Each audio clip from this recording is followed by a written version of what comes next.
he is becoming a beautiful political leader. புரியுங்களா? he is growing as a political leader. இவர்கள் எல்லாருமே கேலி பண்ணிட்டு இருந்தார், விஜய் கிடையாது.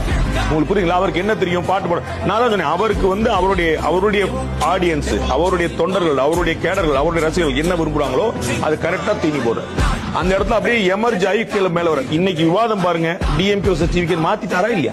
புரியுங்களா?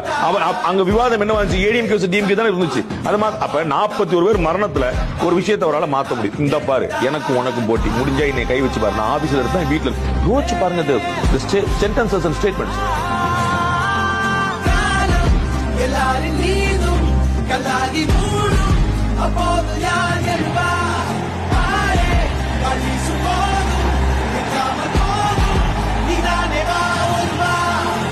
ரெண்டாயிரத்தி 26 2 பேருக்கு நடுவுல தான் போட்டியே.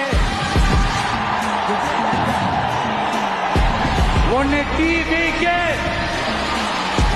இன்னொன்னு டிஎம்கே. தமிழ்நாட்டுல இப்ப நடக்கிற இந்த ஆட்சியினுடைய லட்சணத்தை பார்த்துக்கிட்டு நாம எப்படி சும்மா இருக்க முடியும்?